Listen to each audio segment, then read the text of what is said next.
Are your insecurities being preyed on? Like what's someone got to benefit? Why are they selling you this? All of those hypermasculine ideas, we see them every day. We get tens of thousands of messages that they're true. So it makes sense that when you come across that content, you go, hang on, is this really smart and it's speaking to a truth? Because you've been told that in a million small ways our whole lives. I would hear the word feminist and then me and my mates would get really angry at that, and it would be such a negative response. Waking up one day and going, oh, this is why women don't like me.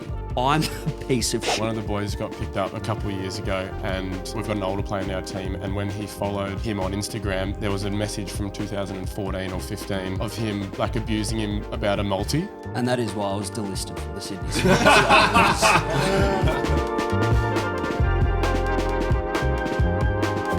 It's Sunday afternoon. You accidentally swipe left on your home screen and catch a glimpse of a throwback pic from an overseas trip 2 years ago. And your 5-hour screen time for the day. What's wrong with me, you think?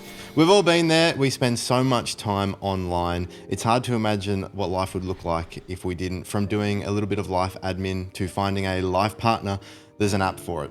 Online platforms don't just show us the content we want, they influence what we want and even what we think, simply by deciding what we see next. But this influence raises important questions when the platforms that shape our daily experiences feed us misinformation, reinforce harmful stereotypes, or normalize unhealthy relationship dynamics.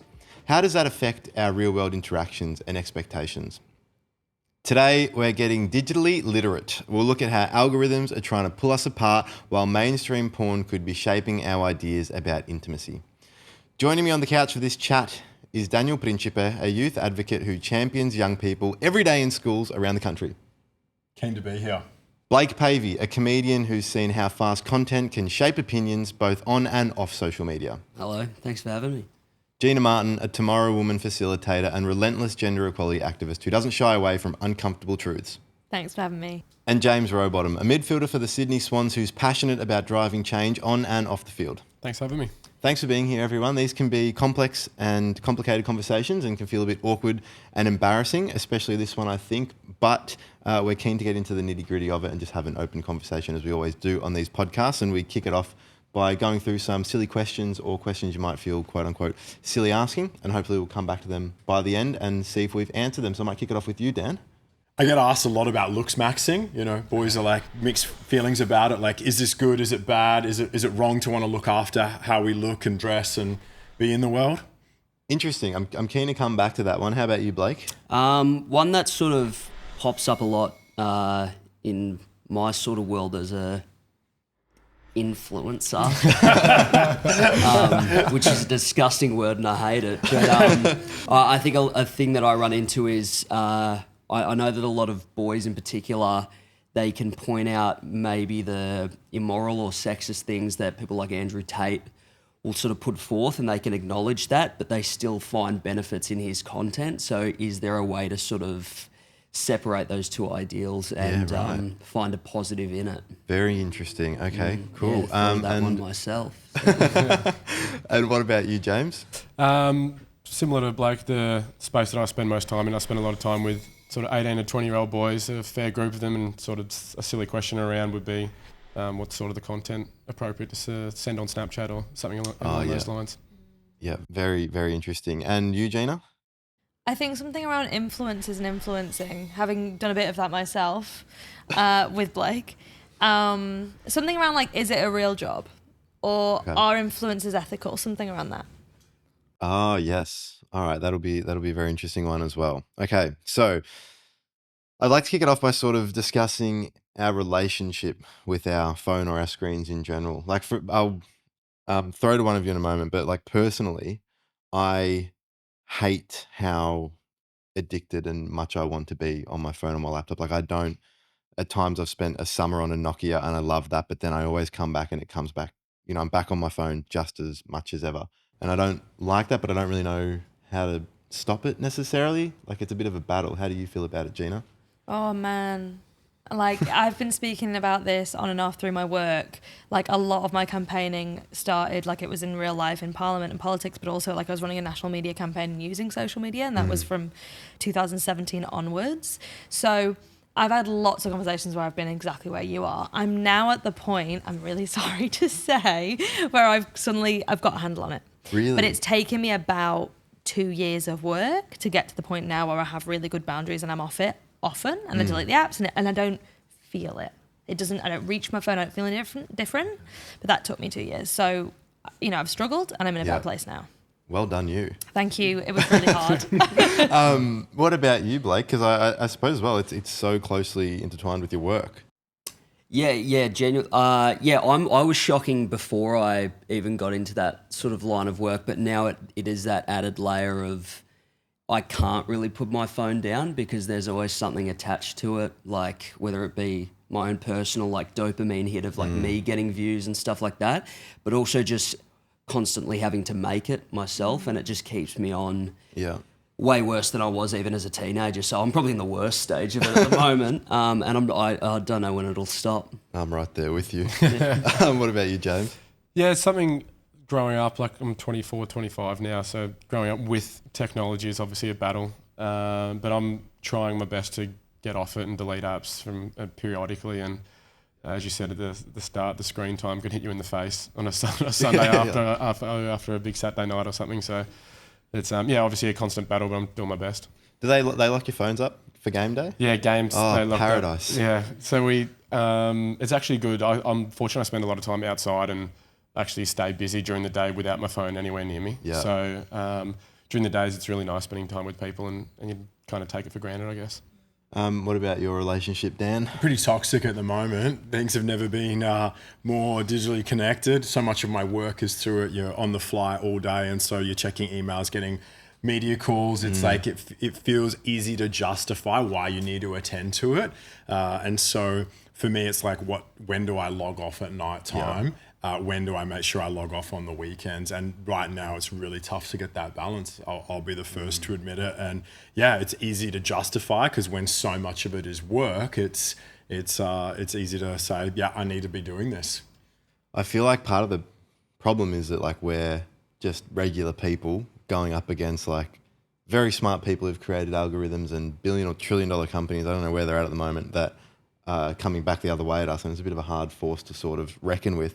So Dan, could you give us sort of a picture of how social media algorithms actually work behind the scenes? Oh yeah, it's the Wild West out there, and I feel for young people. Like I playfully tell adults, like, who wants to go through puberty and adolescence again and do it with a smartphone in your pocket, just to like cultivate that empathy, have a bit of a joking reflection on like, it has changed so much. I know for me, I was in a period of life where I was one of those people who had 2 phones for a particular role, and then once I got out of that role, I was like, I'm done. I need to just log off, and I deleted my socials, like all of it, and I did that for close to 4 or 5 years, and I was just like, this was so different. And then I remember getting back on Instagram as I started doing more of this work that I do now, and obviously needing a social media presence.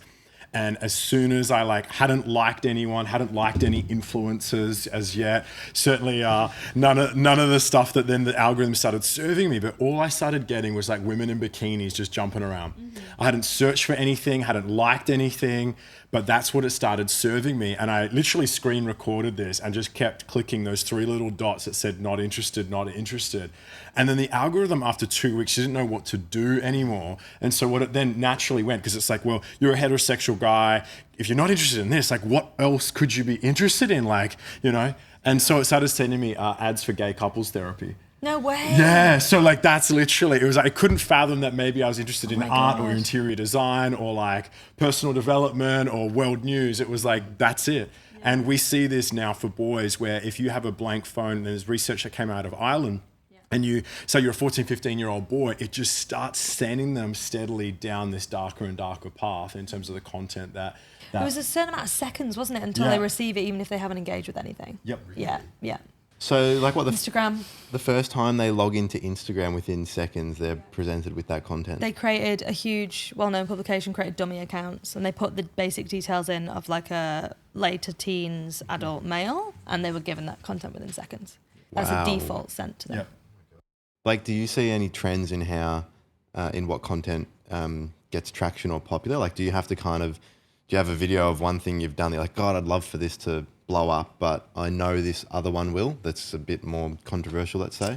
I'm not too sure. I've sort of been pretty blasé about it because the way I sort of started was just pretty much in high school, that's when things started to blow up online for me. But it was mainly just shit posting things that I thought were funny. But I do find the more thought I put into it, the less well that it goes. Yeah. Which I actually think is a good thing. I wouldn't like to have a sort of, you know, analytical viewpoint of just like putting a caption here, like the way Mr. Beast does it. Like he has some strategies that I watched. It was about an hour documentary on it, and it was just robotic in the way that he does it. But I find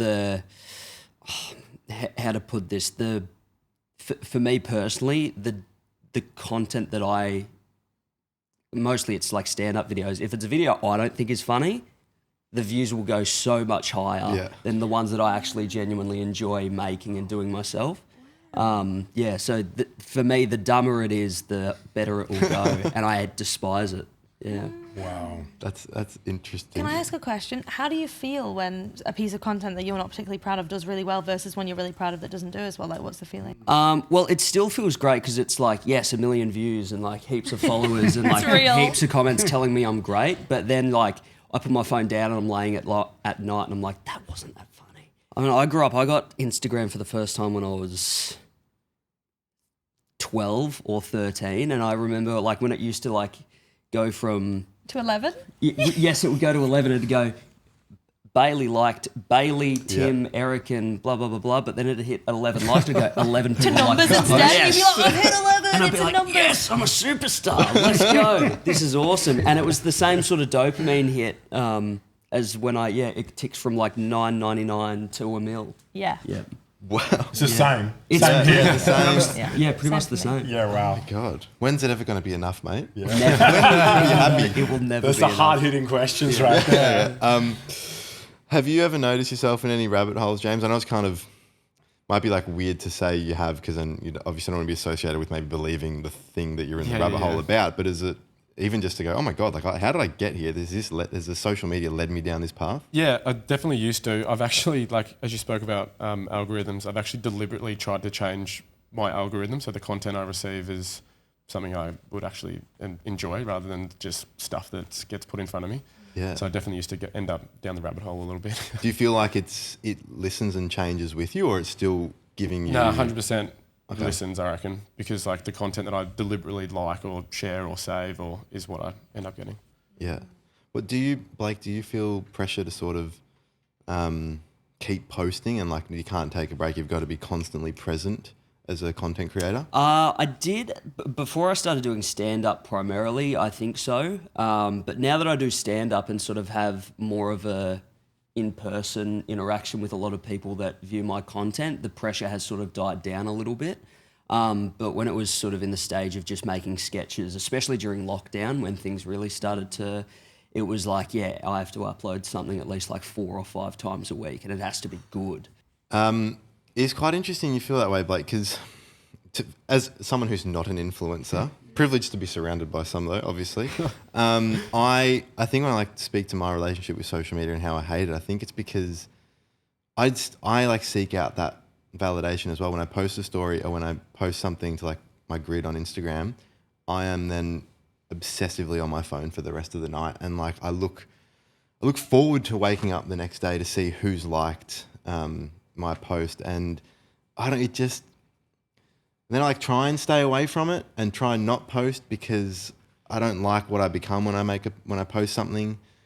But then I always sort of come back to be like, you know what, I think I do need a little bit of validation. And I think it's interesting that like your experience, even sort of as it gets higher and higher, it's a similar feeling and it doesn't really change. Anyway, that's kind of just my experience that I thought I'd add in as someone with like not a huge amount of following, but keen to now talk about sort of the weird and concerning trends that are like dominating our algorithms. And we can probably start with what you mentioned earlier, Dan, which is looks maxing. I said it wrong because I don't really know what it is. Yeah, maximizing your looks. The double makes X sense. indicates it's targeted for boys and young men.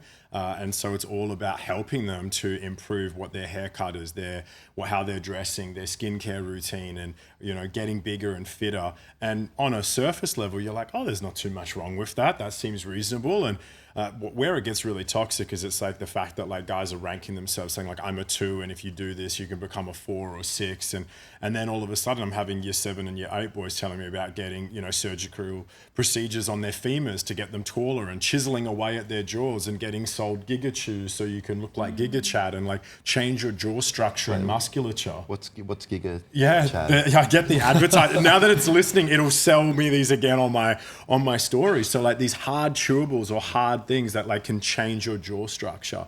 And so they're getting bombarded with it. So in my mind, it's like this really, and it's like with a lot of what we're probably going to end up unpacking together today, is it's like there's some really hard to unpick mixed messages where the good and the bad is all weaved in together. And it's like, when does something become unhealthy? When can it actually become problematic? Because yeah, on the surface, I'm all for boys like moving their bodies, playing, you know, singing, whatever's going to make them come alive in their bodies, and go and shower, all for that, you know, like get into your skincare, big champion of that. But like, when does it actually become unhealthy? And then it's actually almost about like competing and trying to, I guess, validate things in you that perhaps become quite obsessive and perhaps harmful for yourself. Like my actual concern is for boys, because I say to them, like, are your insecurities being preyed on? Like what's someone got to benefit? Why are they selling you this? Like, because if someone can make you insecure, then sell you a product or a program that's going to take that away, like that's quite the kind of trap that they've got you in.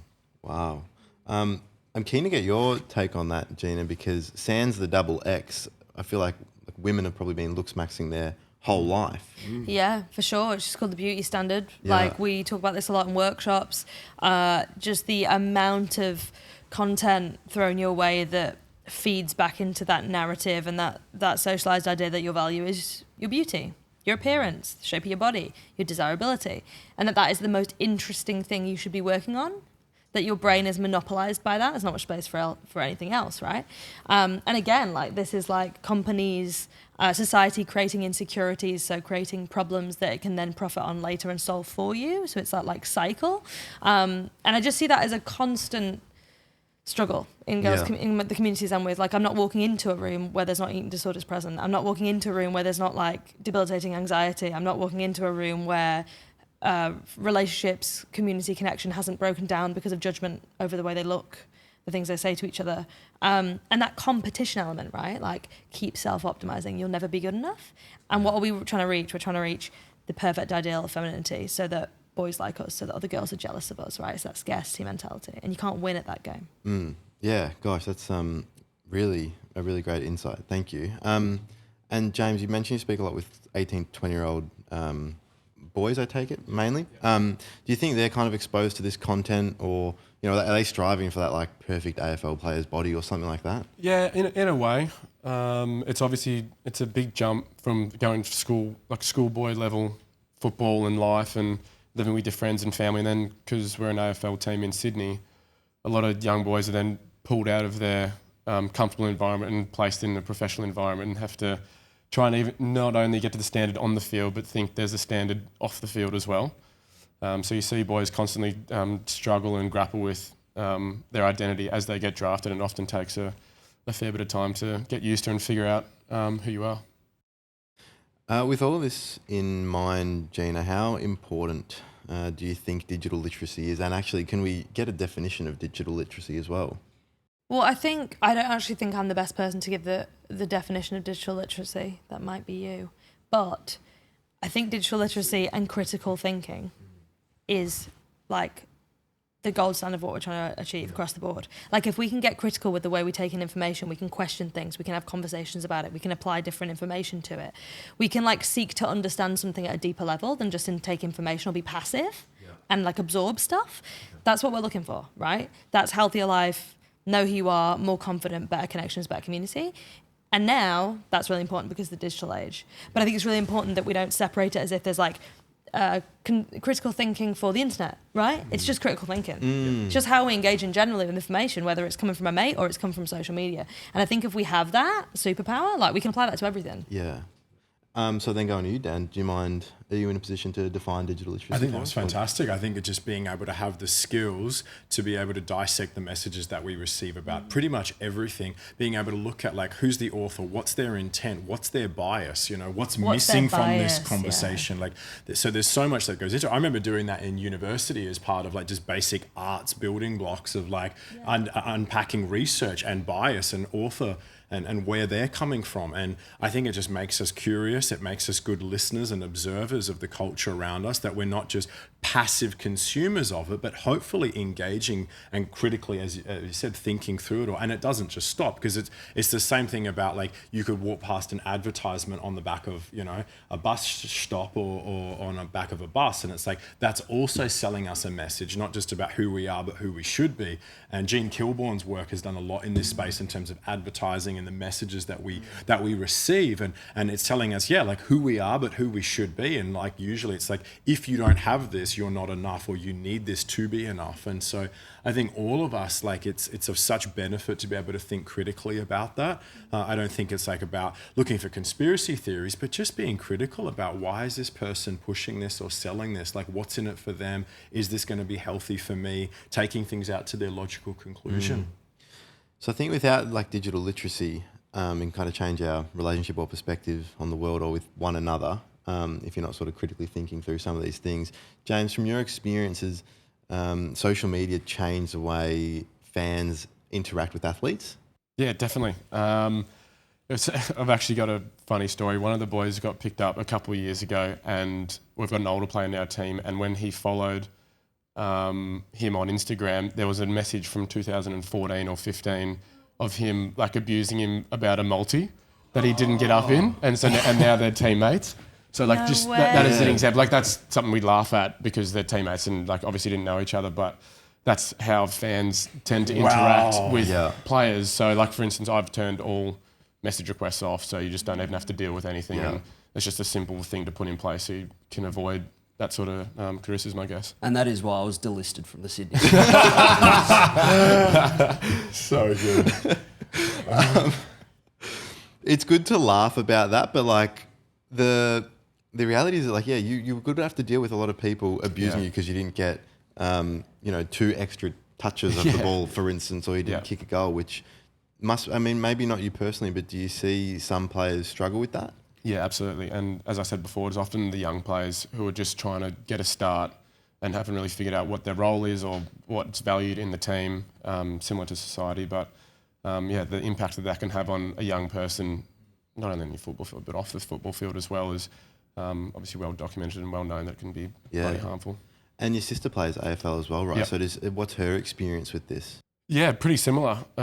We actually did a piece at the Swans earlier this year about the comments on the AFLW page, and got some of the men's players to read it out aloud. And it's pretty hard hitting what people think is appropriate to say towards the AFLW players just because they're women in that space. Yeah, it's pretty. God, that would have been really heavy and eye opening. Yeah, and especially like close to home as well, because as you said, my sister plays. Yeah, of course. Very relatable. Yeah, so like it's crazy that's something they have to deal with. Yeah. Can I ask these guys, does anything at all help you like in terms of navigate that? Because I kind of think to myself, like I come back to like randoms on the internet versus like whose opinion really matters to me. Like whose validation am I seeking? Because we're all seeking validation, but it's like whose actually matters. I just love, because you three are way more in the spotlight than me. So it's like, I'd love to know, like, where do you go to make sure like those comments or how do you deal with them? Yeah, I think the fact that I do have a great support system with my family and like a lot of friends who I now work with in that same space, and you meet a lot of people obviously just in the industry with you who deal with that sort of thing. And I think I've done a good job of being able to like disconnect my feelings from a comment some random that I don't know has made, because at the end of the day it's the same for them, that they don't know me, and my intention with whatever I made. So it's been something I've always been good at sort of separating. My following came because of my work. So it came from like changing the law and all the campaigns I'd done. Then the audience came after. So there was like wins there, but I think it's maybe slightly different for me than maybe anyone on this couch, because I get a lot of death threats, a lot of rape threats, and I've had like a lot of unsafety from social. So it's less the opinions that they can be a struggle. You're like, cool, like I'm losing confidence, or if I feel insecure about something, I'm like questioning whether they have a point. But that's when I know I'm like not doing the things I should do to look after myself, or I've not been in the rooms that week. In schools, it always comes when I've not been in schools. When I've been on the ground seeing the reality, someone says something, got a bit less confidence, might hit me. That's fine, can deal with that. But it's the abuse, it's the threats, it's that kind of stuff that I can't deal with. That's the really hard bit. Fair enough, and you shouldn't have to do that. Yeah, there's no criminal. way. Yeah, exactly. Yeah, God, that's a really awful thing to have to experience. And it feels like you think about it, no one would say that, come up to you in person and say that. And so almost online, it's like they don't see you as another person. Is that what it felt like? Yeah, for sure. Like I think being a woman on the internet has felt like that in lots of different ways. You know, that I'm not a full person, that I represent something that they hate, and that they can, or even that you can be consumed. You know, I'm available at any point to anyone who has a question about anything. There's lots of ways that we consume or we objectify people over the internet, because they're no longer this like full flesh and blood in front of us, this full person. And we do that in lots of other spaces on the internet too.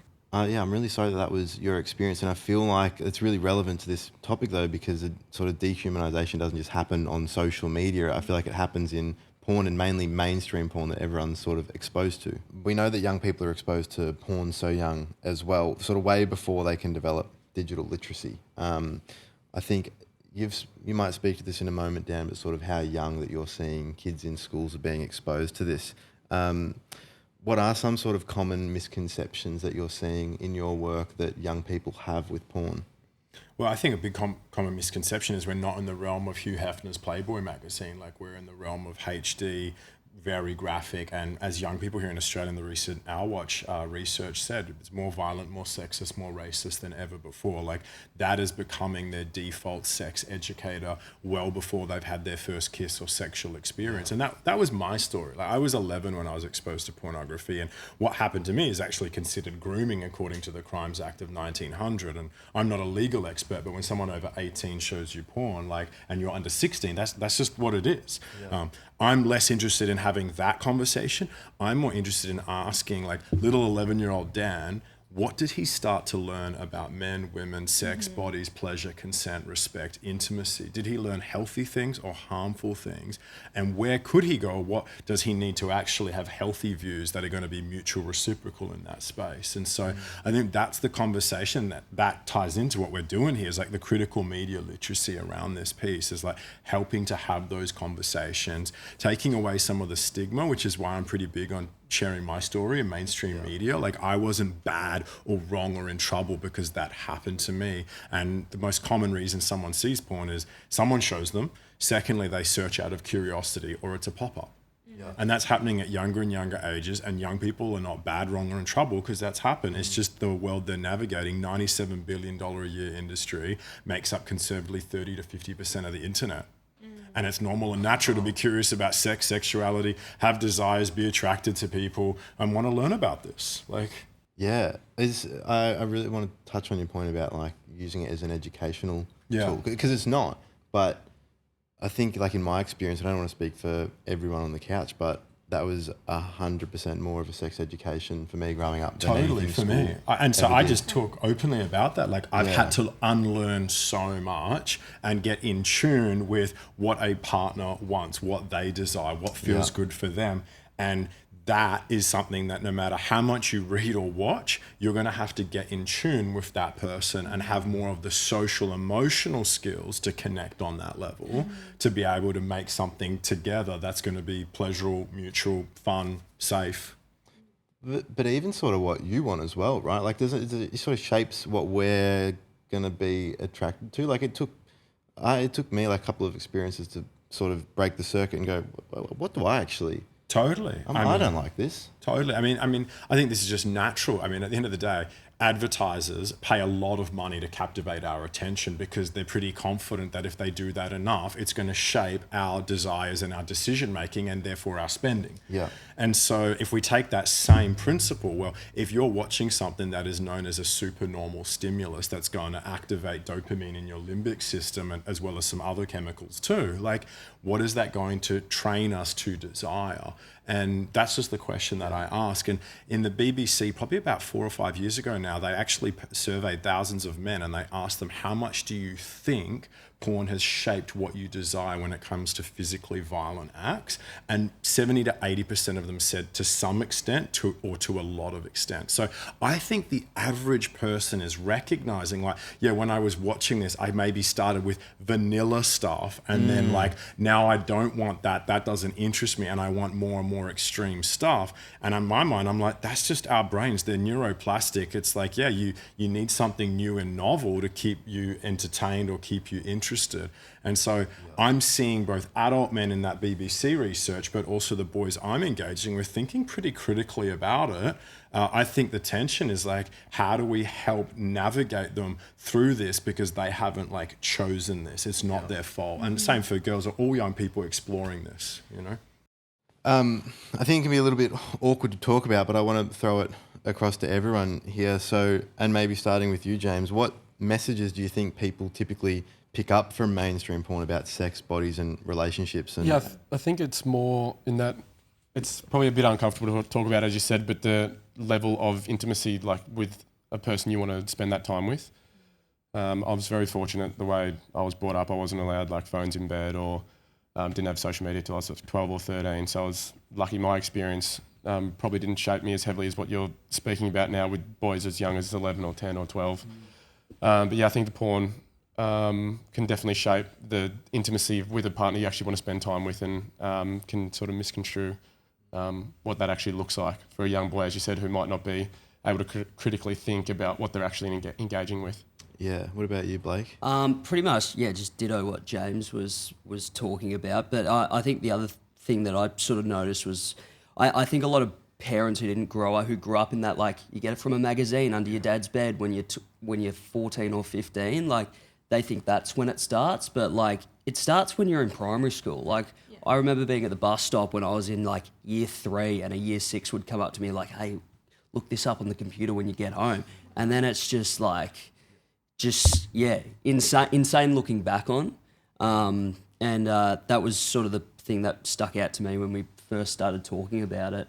I remember in primary school we had a police officer come in to like talk to us about it like multiple times because there were like nudes being sent between like 11 and 12-year-olds, and like that was being spread around the school. And it's like, looking back, like you're just like, they're just so young, and you're like, Yeah, I don't know that like policing the behaviour is the solution. Hey, like we have to have a look at like what's deeper and have honest conversations about it, because no one's going to stop because you go, don't do it, and make them scared. Like that's right. Again, it's not their fault, so why would they? Like, Yeah, and like some of the, I mean, when I was going through high school, and it's probably similar to what everyone else has seen, is like the main messages from porn that I got were like, she'll probably resist, but she really wants it. So keep going. Right, She'll love the physical dominance. But again, we'll act like she doesn't, but you got to do it as a guy. And then anything that's not sort of like that is what you said, Dan, quote unquote, vanilla sex. And I think that does shape what like you're into. And I reckon that would also then contribute to sexual violence, because it's like advertising violence against women. And see, and I also kind of acknowledge that like this is through sort of a really heteronormative lens, so I apologise if it's not entirely inclusive, but could I sort of get maybe Dan or Gina to define that as well before we move on? Yeah, for sure. Heteronormativity is like the social system and norm that says that the most normal or default way of interacting relationally, sexually, is between men and women, and also upholds those very, very rigid gender stereotypes. So when we say it's heteronormative, we mean it's focused on heterosexuality and nothing else. So heteronormative, quote unquote, like porn or porn culture, would be like that type of porn that we think about really instantaneously, which is like men, woman, porn together sexually, and all of those gendered ideas are being satisfied. So it's like the woman's being consumed. She has a bald, hairless body, and she's hyper feminine. hyper-masculinity as part of the display of sexuality in that. Like all of these really obvious rigid gender ideals that we have, all put into a package in porn or sexuality. Is there anything you would add to that? Yeah, and bodies and the types of bodies that are on display and what's expected of certain bodies. And then emotionally, like men are just meant to dominate and control and have no feelings and not necessarily be desired. It's all about like enacting there and fulfilling desire. There isn't that mutuality. There's no concern for like, do you want this? Do you want me? It's like how much, dominance can happen. And I recognize not all pornography is portrayed in that way, but that is mainstream. And it does play out in both lesbian and gay pornography, where there is about dominance, there is about power, there is about who is in control and submission, and all these sorts of things does play out. And I think we just have to ask some questions about it. And the academic jargon is, this is your sexual scripts, which is just a fancy way of saying who does what, where, when, and how in the course of, a sexual scenario. And what's happening to our sexual scripts, and what's just absolutely manifestly true, is they have become more violent. They just have, both in speech, but also in violent acts within bedrooms. And I just want to ask the question about that, and how does that contribute, especially, for example, strangulation, which has become completely, not completely normalized, but has become more normalized over the last 5 to 10 years. And it wasn't that way once upon a time.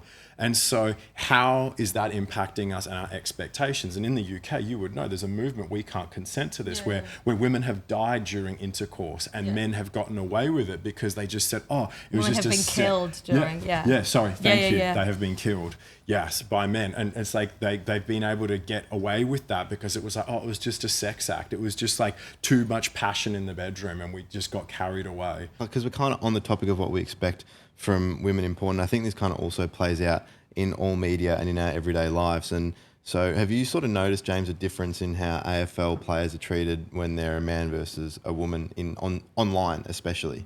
Yeah, 100%. There's definitely a stereotype around what a male AFL footballer looks like compared to a female AFL footballer. And speaking closely with the AFLW girls at the Swans, some of the comments they receive about how they don't look feminine enough or something along those lines, even though they're doing their absolute best to be a professional AFL footballer. Yeah. And they really struggle with body image with society compared to what the game demands, and how much they should eat and what they should eat and how much they should train. And it's a really big struggle between what society demands and what their professional intent demands. Wow, yeah, that would be such a tough juggle for them. Does the club, or do you know any players personally, have sort of ways to handle that conflicting feeling? The club's great with the people they have in place to work closely with the girls and work through those situations, because it's obviously extremely hard. I'd be curious to know your thoughts, or everybody's thoughts really, on like, do you think that's in part because like here's women being celebrated for using their bodies to be strong, to be powerful, to be athletes, to do great feats on a sporting pitch, and it's kind of like, well, hang on a minute here, we're not used to that. Your kind of bodies are just to be looked at and kind of appraised based on the latest beauty standards. And if there's a sense of like society's almost having to recalibrate on our assumptions in this space. Yeah, I think there's something subversive when a woman decides to use her body in a way that society hasn't dictated she should, right? Mm-hmm. Like, I think that's just a baseline rule. Like, I think when a woman's like, I really want to do, weightlifting, or I really want to be a football player, or I really want to be a labourer even, or be a tradie, or I really want to, like, it's just not in this social script. It's not in the gendered stereotypes. So there's something about, hang on a second, get back in your box. Why are you doing that? Because I can't look at you in the same way. Yeah. Right? Yeah. And there's girls in schools that I work with who are really sporty, and they're like, I'm just called like mask all the time, or like a dude or a tomboy because I like sport. And it's like they're subverting, or they're breaking outside the box that society wants to keep them in, and so everyone's very disappointed by that. Yeah, which you think we've grown past those limited stereotypes. Yeah, but we just haven't. We really haven't. And that must be really hard to deal with, because you're already at war with yourself and your body as a woman. Not every woman, but in a society that asks you to be. Mm-hmm. But now it would be just, you'd be doing something really good for yourself, and then being forced to still feel that on top of doing something that's in your integrity and that feels really good. I'd like to come back to comment sections just briefly, because they can have their own algorithms as well, and that in turn really shapes public perception about things. And that feeling where like you watch something and you go, oh yeah, okay, I feel this way about it, read the comments, your mind changes to go with the masses. or, how you feel about a show ending, for instance, or whatever. So Blake, what's your relationship with the comment section like, and how do you separate what people are saying on there versus real life? And does it, if you've ever had a particularly negative comment section about anything, does that change the way you go about your daily life? Do you feel a bit awkward? Negative comments on my videos specifically? Look, I haven't had, I've been quite lucky. The only time I've really had, it was when I was doing a lot of sketches about just about what was happening in the news on a day-to-day basis during COVID. And I had a pretty hardline, like, pro-vaccination stance that I was sort of putting out. And obviously during Melbourne lockdown and stuff like that, where I was getting, that was the only time it's been an abundance of like mass, like, I'm going to come to your house and kill you. Right. I know I saw you walking down Flagstaff Gardens. Oh, wow. I'll come tomorrow, blah, blah, blah, blah, blah. But as I've done comedy, it's sort of, that's gone now, which I'm really grateful for. But so I think in what I'm doing now, it's a lot more of a positive space, because if people don't like a comedy video, who really cares? They just scroll past. I think in your field, it would be a lot more vitriolic than what I have ever really experienced. So I've had quite a lucky run. Off air, Blake, you kind of mentioned that there might have been a crossroads in your life where you could have gone down maybe the path you're on now, and then a negative path into like the manosphere or Andrew. I don't know if they're the exact words you use, but you could have taken a different path at the very least. And how do you what do you feel happened there that made you take the one that you did? Yeah, that's the thing. I remember, like, specifically when I was about 13 or 14, which was around 2015, 16, which was sort of the start of, like, the weaponization of the word feminist. And so for like a couple of years there, it was like I would hear the word feminist, and then all of me and my mates would be like, well, fuck it, and we'd get really angry at that, and it would be such a negative response. But the thing that changed was like just growing up and wanting to have a girlfriend, and then like waking up one day and going, oh, this is why women don't like me. I'm a piece of shit, right? Just upon reflection, like, it was like the attitudes we were as like boys growing up in a small country town in New South Wales. Like, we were just being fed that sort of content on a day-to-day basis, and it just started from us. Like, we would never purposefully searched for it, but it was almost like it was purposely fed to us by whoever it was. I don't really know, but it had a massive impact. And I know, like, obviously not going to name names, but going back to the country, and you catch up at Christmas with mates you went to high school with, and some of them are still on that path, and you kind of have to distance yourself a little bit. Dan, do you mind sort of painting us a picture of what the manosphere is? Yeah, well, it's not like this is tightly contained little box. I mean, it's parts of the internet where everyone can access them. It's not like it's at some private lobby. It's just parts of the internet that we all use. There's just parts of it that particular groups of men who have serious grievances, usually with women, who have grievances with broader culture and society and how it's, changing, evolving, adapting, get together and express that.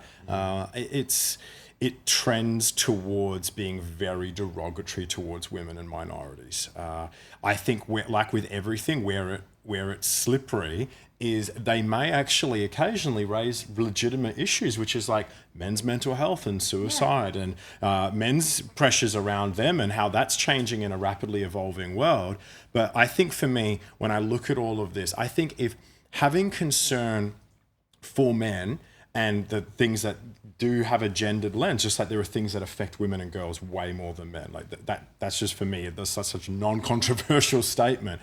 But what I don't understand is, like, why does it just stay in this seething disdain towards women and the world? Like, I kind of think, like, if we're going to sit together and have empathy for guys and like what they're going through, I have to question how that's being communicated, because why doesn't that translate to empathy for others? Why doesn't that leave a lasting impression of like solidarity and care and realizing, hey, a lot of these struggles are actually pretty communal whilst having an intersectional manifestation and that for me is what I find troubling. I actually lurk in these spaces just to observe and see what's being said, and it's kind of like this great sense of injustice towards men without any kind of self-awareness.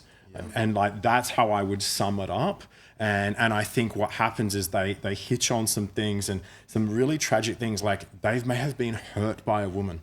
And it's like, you know, put your hand up in the room, and if you're listening, if you've been hurt by somebody, you know, romantically, it's like all of us.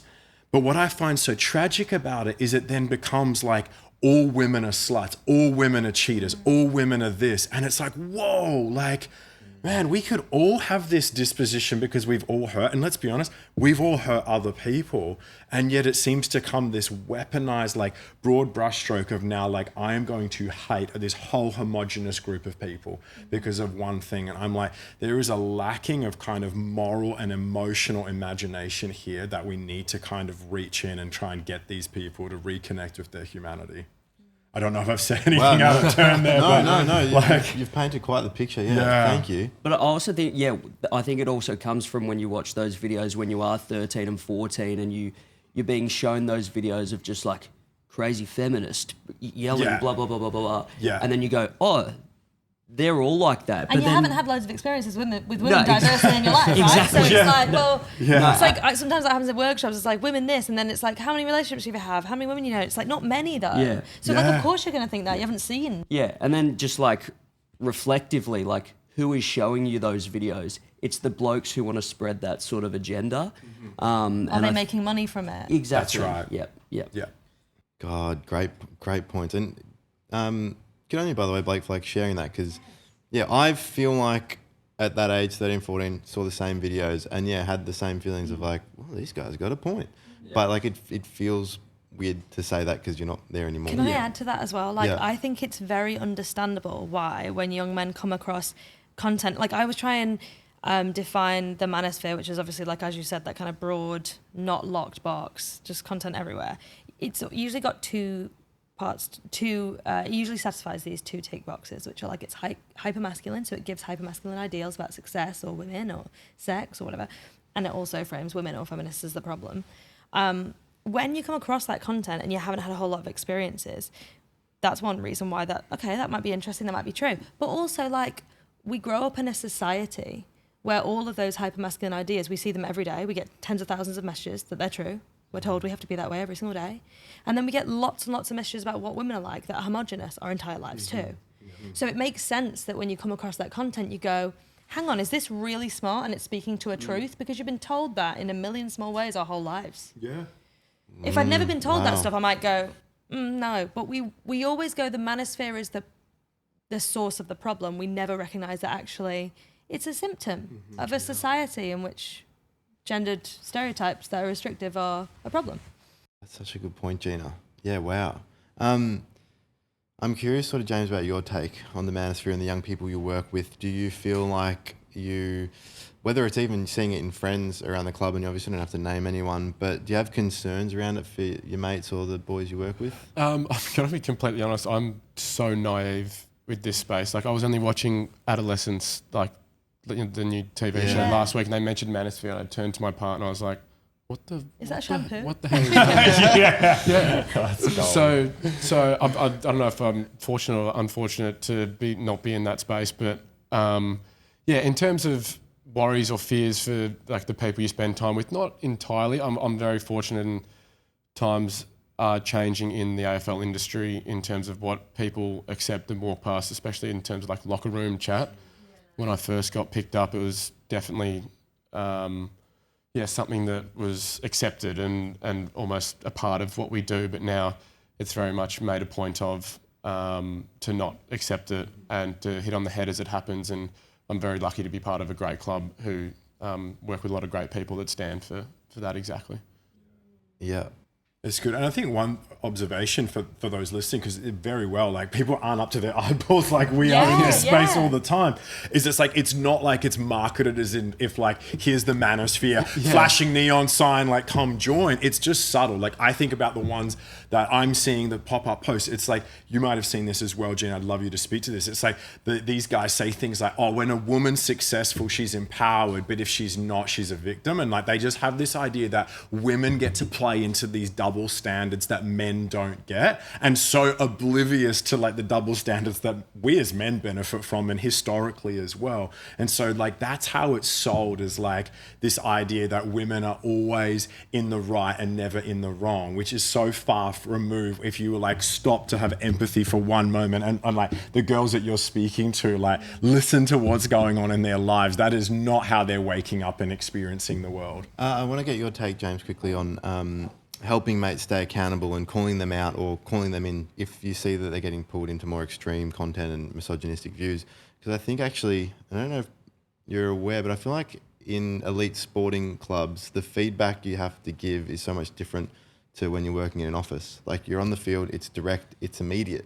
So how do you go about those tough conversations? Yeah, well, we are fortunate that it's the way of the industry that we work in. You have to learn to give and receive feedback on the spot, and it's a big part of stuff we do pre the season starting. We all sit down together and work out how you like to receive feedback, how you intend to give feedback, and just the relationships you're able to build with each other allows you to give and receive feedback and not take it personally, if that makes sense. I'm talking more of sort of an on-field sense, but as you said, if you're seeing something happen off the field, having those relationships and the ability to give and receive feedback from learning on the field makes it a hell of a lot easier to give it and receive it, I guess. And I'm fortunate now that I've been at the club for seven years, and it's a lot easier to give feedback when you're a bit older than someone. Like if you're an 18-year-old and you're seeing one of your mates you got drafted with engage in this sort of stuff, it's going to be a lot harder to tell someone, no, hey, look, that's not what we stand for, or that's not appropriate. So I'm fortunate that, as Blake said, it's stuff you learn and the experiences you have as you get older that allows you to be able to give that feedback. I think it might be a nice way to wrap up by sort of getting one tip from everyone about how to control their media diet. And sort of, I think you might have done in another episode that we've done, spoken about mental diet, what we take in every day, and I guess media diet's not that much different from that. So starting with you, Blake, what would one tip around digital literacy be? It's a great. Probably just watch my videos and you'll get the dopamine that you need. True. Cha-ching I sound agree. effect? Yes. Please keep that in. Please keep that What's in. the bias he's earning from it? And that's an example of critically thinking and engaging with content.